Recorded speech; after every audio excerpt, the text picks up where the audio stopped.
வரட்டும் மாமா. தேங்க்ஸ் அண்ணி. முத்தரசன் தம்பி, முத்தரசன் தம்பி. என்னண்ணே? என்ன மன்னிச்சிட்டேன்னு சொல்லுங்க தம்பி. எதுக்கு நீங்க முதல்ல நீங்க என்ன மன்னிச்சிட்டேன்னு சொல்லுங்க தம்பி. அட உட்காருங்கண்ணே. தயவு செய்து என்ன மன்னிச்சிருங்க தம்பி. அண்ணா நீங்க பதட்டப்படாதீங்க, உட்காருங்க. இல்ல தம்பி, நான் உட்கார வரல. முதல்ல என்ன மன்னிச்சிட்டேன்னு சொல்லுங்க தம்பி. உங்களை மன்னிக்க நான் யாருண்ணே? உங்களை மன்னிக்கிறதுக்கான தகுதியெல்லாம் எனக்கு இல்லைண்ணே. நான் ஒரு மனுஷன், நீங்களும் ஒரு மனுஷன். நம்மளை மன்னிக்கணும், அந்த கடவுள் தானே மன்னிக்கணும். உங்க பெரிய மனசை புரிஞ்சுக்காம நான் தப்பு பண்ணிட்டேன் தம்பி. என் பொண்டாட்டி பேச்சை கேட்டு நான் இப்படி எல்லாம் நடந்துகிட்டேன். அதனாலதான் பேச்சு மாறி ஆத்தா விஷயத்துல பொய் சொல்லிட்டேன். அதுக்கு எனக்கு தண்டனை கிடைச்சிருச்சு, தண்டனை கிடைச்சிச்சு தம்பி.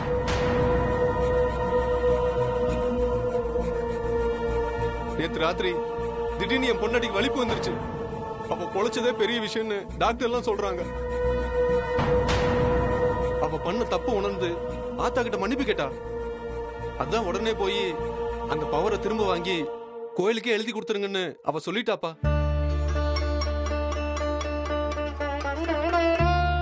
அதான் ஓடி வந்தேன். அந்த ஸ்வேதா எங்கப்பா? ஸ்வேதா எங்க?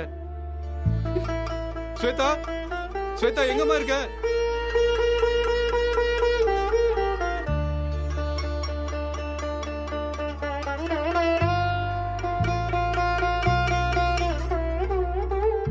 இந்தாங்க, இதுல நீங்க கொடுத்த பணம் இருக்கு. நான் எழுதி கொடுத்த பவர் டாக்குமெண்ட் எனக்கே திருப்பி கொடுத்துருங்கம்மா.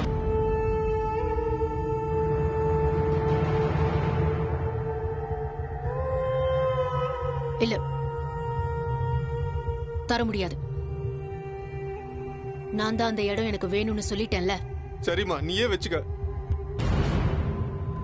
அந்த பவரே நீ ஜோடிச்சதானே, அதை தரலனாலும் பரவாயில்ல.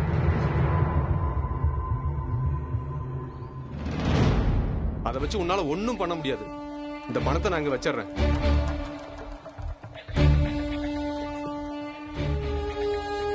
இந்தாங்க தம்பி, அந்த இடத்தோட தாய் பத்திரம் இதுதான். இது கையில இருந்தா வேற எதுவும் தேவையில்லை, இது போதும். இதை வச்சுக்கோங்க, நல்லபடியா கோயிலை கட்டி முடிங்க. எனக்கு அது போதும். நான் கிளம்புறேன் தம்பி. ஆனா ஒரு நிமிஷம் இருங்க. பண்ணிடலாம் மாமா, செக் புக் எடுத்துட்டு வா. சரி. வேண்டாம் தம்பி, கரையை முன்னும்போது மொத்த பணத்தையும் நான் வாங்கிக்கிறேன். அது கூட என் பொண்ணோட கல்யாணத்துக்கு தான் தம்பி. இல்லனா ஆத்தாவுக்காக அந்த இடத்த நான் சும்மாவே கொடுத்துருப்பேன்.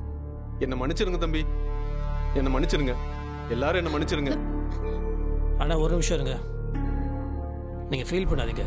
மனுஷனை மன்னிக்கிறதுக்கான தகுதி அவனுக்கு இல்ல, மன்னிப்பு கேட்கறதுக்கான தகுதி மட்டும்தான் அவனுக்கு இருக்கு. ஆனா தப்பு செய்யறது சகஜம். ஆனா நம்ம தப்பை உணர்ந்து நம்மளை திருத்திக்கணும்னு பாக்குறோம் இல்லையா, அப்பவே அந்த கடவுள் நம்மளை மன்னிச்சிருவார். இதோ இப்படி ஒரு நல்ல காரியம் பண்ணியிருக்கீங்க, கடவுள் உங்களை கைவிட்டுருவாரா? உங்க பொண்ணுக்கு நல்லபடியா கல்யாணம் நடக்கும். நாங்க இருக்கோம். எங்க வீட்டு கல்யாணம், நம்ம வீட்டு கல்யாணம். சரிங்க தம்பி, ரொம்ப நன்றி தம்பி, ரொம்ப நன்றி. நான் வர்றேம்மா. நிம்மதியா போங்கண்ணே.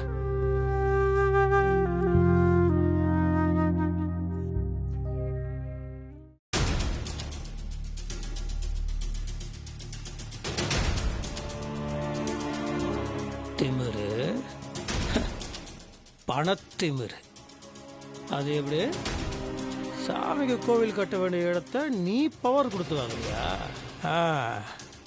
அந்த சாமியோட பவருக்கு முன்னாடி நீ எல்லாம் ஐயோ ஐயோ, என்னத்த சொல்றது? ஒண்ண சில ஜென்மத்துக்கெல்லாம் சொன்னாலும் புரியாது, பட்டாலும் தெரியாது.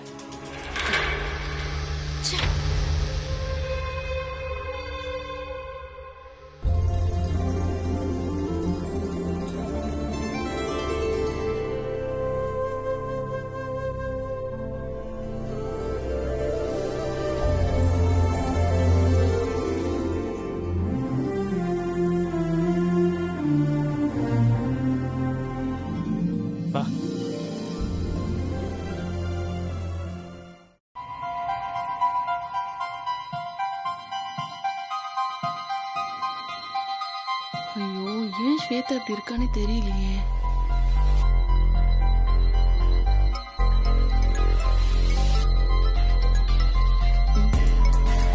ஸ்வேதா, போன் ரிங் ஆகுது பாரு. ஏய், நான் செத்தா போயிட்டேன். நானும் இங்க தானே இருக்கேன், காது கேக்குது.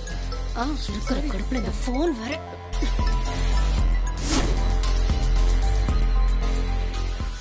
காசு மேலே காசு வந்து கொட்டுகிற நேரம் இது. ஜாக், பரவாயில்லையே, super super super super super super. பாட்டு பாடினா கூட என் வாய்ஸ கரெக்டா கண்டுபிடிச்சிருங்களே. அப்புறம் காலங்காத்தாலேயே லக்ஷ்மி கடாட்சம் நிறைய முகத்துல இருக்கும் போல இருக்கு. காசு வந்து அப்படியே குமிஞ்சி இருக்கு. வேணாம். என்ன வேணாம்? உபேந்திரன் கொடுத்த காசு வேணாமா, இல்லனா இப்படி பேச வேணாமா? உனக்கு எப்படி இந்த வீட்டுக்குள்ள நடக்கிற எல்லாமே நிமிஷத்துக்கு நிமிஷம் தெரியுது? இந்த வீட்டுக்குள்ள இருக்கிற வேற யாரோ தான் என்னை இப்படி எல்லாம் பேசி வெறுப்பேத்துறீங்க. ஹே, யாரா நீ? கார்த்திகா இல்ல கௌதமா? சொல்லு. மேடம் மேடம் மேடம், இந்த கௌதமே கார்த்திகெல்லாம் நான் கிடையாது. நான் யார் மாதிரியும் கிடையாது. I am Jack. A, one and only Jack. என் வழி தனி வழி மேடம். மேடம், எப்ப பார்த்தாலும் நான் உங்களை மரியாதையா மேடம் மேடம்னு கூப்பிடுறேன். ஆனா நீங்க என்னடானா என்ன சகட்டு மெனிக்கா வாடா போடாங்கறீங்க, வா போங்கறீங்க. சரி, இப்போ உனக்கு என்னதான் வேணும்னு சொல்லு. ஒண்ணும் வேணாம் மேடம், ஆனா ஒண்ணே ஒண்ணு, மரியாதை. மரியாதை தான் வேணும். அப்படி இல்லைன்னா திடீர்னு எனக்கு கோவம் வந்து முத்தரசன் சார் கிட்ட வந்து உண்மையை சொல்லிட்டேன்னு வச்சுக்கோங்க, செம்ம சிக்கல் ஆயிடுங்க. ஒரு நேரம் போல ஒரு நேரம் இருக்காது மேடம், ஞாபகம் வச்சுக்கோங்க. டே, இது பாரு, நீ இப்படி மிரட்டுறது பணத்துக்காக தானே எனக்கு நல்லாவே தெரியுது. சரி, உங்களுக்கு இப்போ எவ்வளவு பணம் வேணும்னு சொல்லுங்க, நான் அதை கொடுத்துடுறேன். அதுக்கப்புறம் நீங்க என்ன மிரட்டுறத நிறுத்திக்கணும். பரவாயில்லையே, நான் சொன்னதும் அப்படியே கப்புன்னு புடிச்சுக்கிட்டீங்க. மரியாதையா பேசுங்கன்னு ஒண்ணு, டக்குன்னு மரியாதையான தோணிக்கு மாறிட்டீங்களே. இத பாருங்க ஜாக், இப்போ நீங்க பணத்துக்காக தானே இதெல்லாம் பண்ணிட்டு இருக்கீங்க? தயவு செஞ்சு எவ்வளவு வேணும்னு சொல்லுங்க, கண்டிப்பா நான் கொண்டு வந்து கொடுத்துடுறேன். நமக்குள்ள என்ன இருக்கு? இல்ல மேடம், பணத்துக்காக கூட சொல்லல. பாடா போடாங்கறத நிறுத்திட்டு டக்குன்னு வாங்க போங்கன்னு மரியாதை கொடுத்து பேசுறீங்களே, அத சொன்ன. பணத்தை பத்தி நான் இப்போதைக்கு யோசிக்கவே இல்ல. சரி, நீங்களா கெஞ்சி கெஞ்சி கேக்குறதுனால நீங்க கொடுத்தா வாங்கிக்கலான்னு தான் தோணுது. எப்படி இருந்தாலும் இந்த லாபம் நட்ட கணக்கெல்லாம் கூட்டி பார்த்தா தானே எவ்வளவு அமௌண்ட்னு பிக்ஸ் பண்ண முடியும். அதுக்கு கொஞ்சம் டைம் ஆகும். ஒரு 2 நாள் கழிச்சு போன் பண்றேன். போன் வைக்காதீங்க ஜாக். ஹலோ, டேய், போன் வைக்காதன்னு சொல். ச்சே.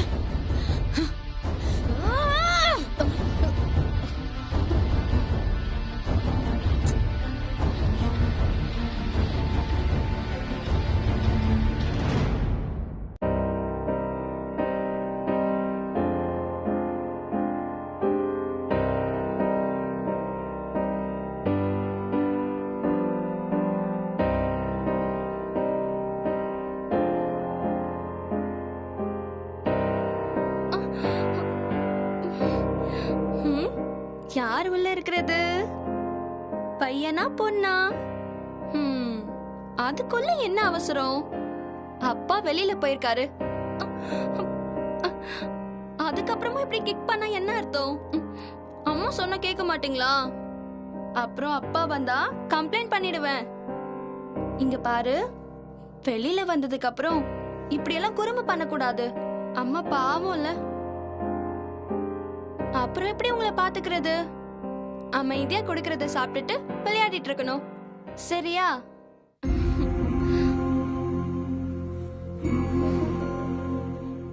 வயிறு பெருசா இருந்தா பெண் குழந்தைங்கறாங்க, சின்னதா இருந்தா ஆண் குழந்தைன்னு சொல்றாங்க. ஆனா இது ரெண்டுத்துக்கும் நடுவுல இருக்கே, என்ன குழந்தையா இருக்கும்? கண்டுபிடிக்க முடியலையே. குட்டி பாப்பா, உள்ள இருந்து சொல்ல மாட்டீங்களா? நீங்க என்ன குழந்தை? சொல்ல மாட்டீங்களா? சரி, நானே கண்டுபிடிக்கிறேன். சரி சரி, அப்பா வர நேரம் ஆயிடுச்சு, போய் பார்க்கலாமா?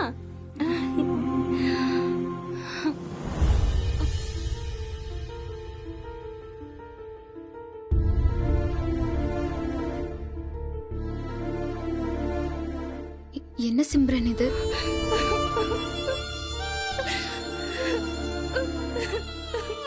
ஏய், சிம்ரன், ஏய், என்னாச்சு? என்னாச்சு? ஏன் அழற?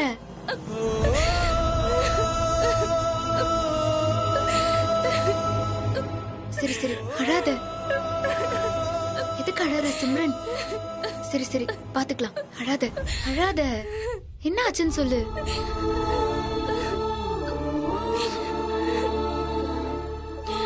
இல்லக்கா, இந்த வீட்ல பரம்பரையா எல்லாருக்கும் குழந்தைங்கிறது பிரச்சனையாவே இருக்குன்னு பயந்து கார்த்திக்க செக்கப்க்கு கூட்டிட்டு போனேன். அப்ப என்ன ஆச்சுன்னா, சிம்ரனுக்கு யூட்ரஸ்ல நீர்க்கட்டிகள் இருக்கு. அவளுக்கு மட்டும் பிரச்சனைனா அவ மென்டலி டிஸ்டர்ப் ஆகுறதுக்கு வாய்ப்பு இருக்கு. அதனால அவகிட்ட பிரச்சனை எனக்குன்னு சொல்லிட்டு அந்த 3 நேரமும் அவ கண்ணு முன்னாடியே மாத்திரை சாப்பிடுவேன். எதுக்காக கார்த்திக் இப்படி எல்லாம் பண்ண? ஹேய், இங்க பாரு, பிரச்சனை உனக்குன்னு சொன்னா உன்னால தாங்கிக்க முடியாது இல்லையா?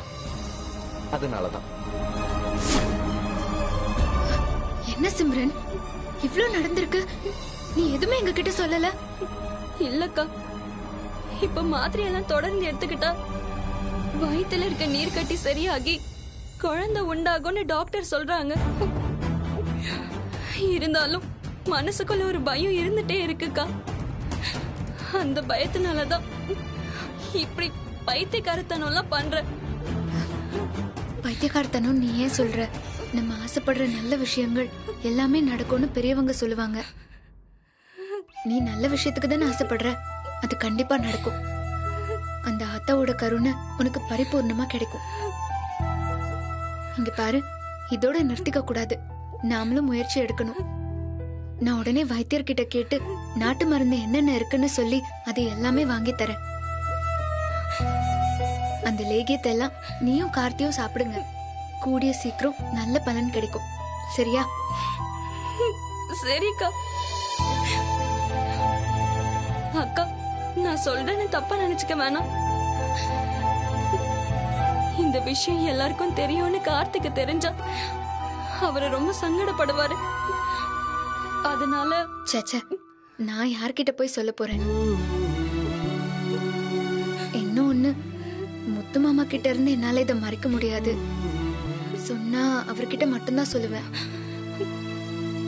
சரிக்கா, மத்தபடி இப்போதைக்கு வேற யாருக்கும் தெரிய வேணாம். இல்ல சிம்ரன், நிச்சயமா தெரியாது. நான் போய் எப்படி எல்லார்கிட்டயும் சொல்லுவேன்? நீ நம்பிக்கையோட இரு, நல்லதே நடக்கும். அழக்கூடாது.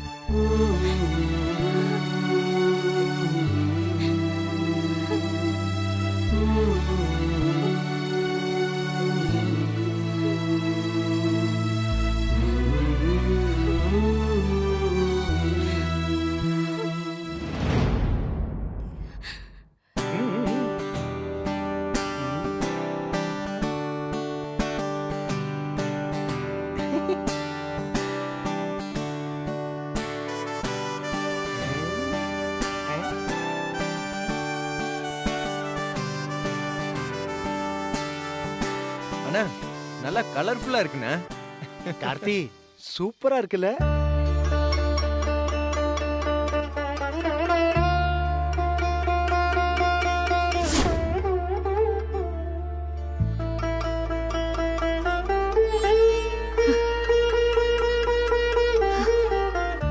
முத்து மாமா. ஆ, ஏய் ஐயா, ஒரு நிமிஷம். என்ன? சத்தியமா சொல்ற முத்து மாமா, இந்த கோயில் என் கனவுல வந்த மாதிரியே தத்ரூபமா அப்படியே இருக்கு. பார்க்க பார்க்க உடம்பெல்லாம் சிலுக்குது முத்து மாமா. நிஜத்துல இப்படி எல்லாம் நடக்குமா? இதோ பாருங்கம்மா, இது நம்மள மீறின ஒரு விஷயம். அதனால இது எதையுமே நாம செய்யறதா நினைச்சுக்க தேவையில்லை. அந்த அர்ப்பணிப்பு உணர்வோட தான் நாங்க ஒவ்வொரு கோயிலையும் கட்டுறோம். ரொம்ப சந்தோஷங்க. நிஜமாலுமே எனக்கு ரொம்ப ஆச்சரியமா இருக்கு. இது எல்லாத்துக்கும் ஆத்தாக்கு தான் நம்ம நன்றி சொல்லணும். எல்லாம் நல்லபடியாக நடந்துட்டு இருக்கு. இப்போ பூமி பூஜை ஆரம்பிக்கிற வேலையை ஆரம்பிச்சிருவோம். கோவில் கட்டுறதுக்கான நிலம் நல்லபடியாக கிடச்சிருச்சு. ஊர் பெரியவங்களாம் நல்லபடியாக முடிவு பண்ணி ஊர் மக்கள்லாம் சேர்ந்து அவங்க நிலத்தை கொடுக்குறேன்னு சொல்லிட்டாங்க. எல்லாம் நல்லபடியாக நடந்துட்டு இருக்கு. அது என்ன சொல்றதுன்னு எனக்கே தெரியல. ஐயா, அதுக்கப்புறம் ஆகம விதிப்படி முறையாக என்னென்ன பண்ணுமோ அதெல்லாம் நீங்கள் செஞ்சிருங்க, சரிங்களா? பூமி பூஜை நல்லபடியாக நடக்கணும். பெரியவங்க நீங்களாம் பக்கத்துல இருந்து எல்லாத்தையும் பார்த்துக்கணும், அவ்வளோதான். நிச்சயமா நான் அதுக்கான ஏற்பாடுகள் அத்தனையும் பண்றேன்.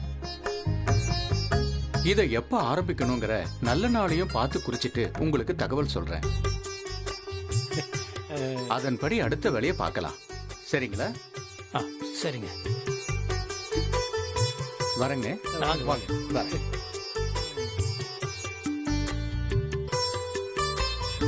கார்த்தி, ஒரு நிமிஷம் இருங்க. வழி விடுங்கம்மா, நான் கிளம்பணும். முடியாது. வழியும் விட முடியாது, நீங்க கோவில் கட்டுறதுக்கும் விட முடியாது. இங்க பாருங்கம்மா, எதுக்காக இப்ப தகராறு பண்ணிக்கிட்டு இருக்கீங்க? நீங்க என்ன பேசணுமோ அத போய் வீட்டுல இருக்கிறவங்க கிட்ட பேசுறதுதான் நல்லது. நான் யாருமா? மூணாவது மனுஷன். என்கிட்ட இத பத்தி பேசி எந்த பிரயோஜனமும் இல்ல. இது பாருங்க, நான் என்னோட நிலைமை அத்தனையும் உங்களுக்கு விலைக்கு சொல்லிட்டேன். அதுக்கப்புறமும் நீங்க இப்படி பண்ண என்ன அர்த்தம்?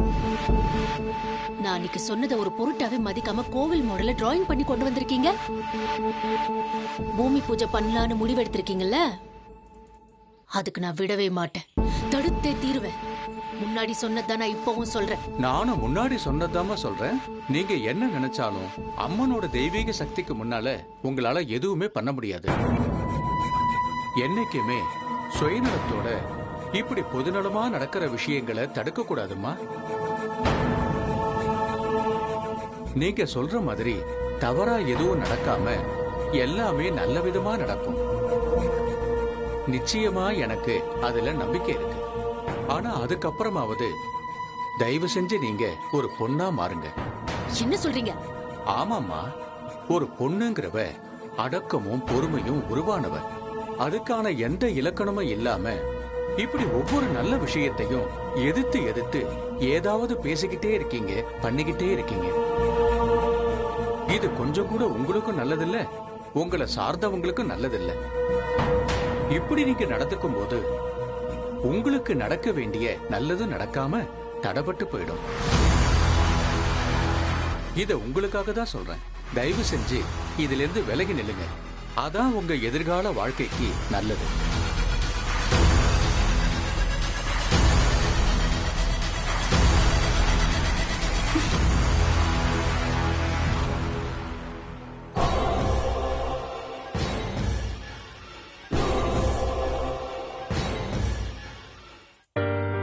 சிம்ரன்,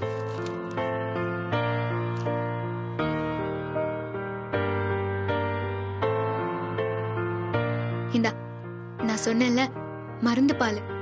நம்ம நாட்டு வைத்தியர்கிட்ட விஷயத்த சொல்லியிருந்தேன். அவர் உடனே மருந்து கொடுத்து அமைச்சிருந்தாரு. இத குடிச்சா போதும், உன் வயித்துல இருக்கிற எல்லா பிரச்சனையும் சரியாயிடும். குடி. ரொம்ப தேங்க்ஸ்க்கா. என்ன இதுக்கு போய் தேங்க்ஸ் அது இதுன்னு? முதல்ல எந்த விஷயமா இருந்தாலும் உங்களுக்குள்ளேயே வச்சுக்கிட்டு வருத்தப்பட்டு இருக்காதீங்க. 1000 தான் இருந்தாலும் நான் உங்களை விட கொஞ்சம் வயசுல பெரியவ தான். எங்க கிட்ட எதா இருந்தாலும் பகிர்ந்துகிட்டாதான் நாங்க அதுக்கு என்ன செய்யணும் ஏது செய்யணும்னு சொல்ல முடியும். இந்த மாதிரி விஷயத்துல எல்லாம் தயங்காத. உனக்கு மட்டும் இல்ல, கார்த்திகிட்டயும் இதை சொல்லி புரியவை. ஒருத்தவங்க சந்தோஷத்துல பங்கெடுத்துக்கிறது முக்கியம் இல்ல, பிரச்சனையில பங்கெடுத்துக்கிறது தான் ரொம்ப ரொம்ப முக்கியம், தெரியும்ல? சரிக்கா. அண்ணி, கார்த்தி, நீயும் சேர்ந்து தானே இதுக்கெல்லாம் துணை போயிருக்க. எதுக்காக 2 பேரும் சேர்ந்து இதையெல்லாம் மறைச்சிங்க?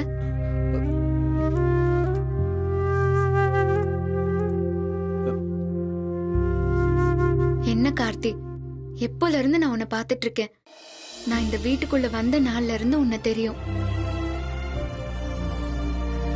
நான் போய் இந்த விஷயத்துக்கு எல்லாம் போய் தப்பா நினைச்சுப்பேனா? குறைங்கிறது மனசுல இருந்தாதான் தப்பு, உடம்புல இருந்தா எந்த தப்பும் இல்ல. அதை நிவர்த்தி பண்ணிக்கிறதுக்கு முடியும்.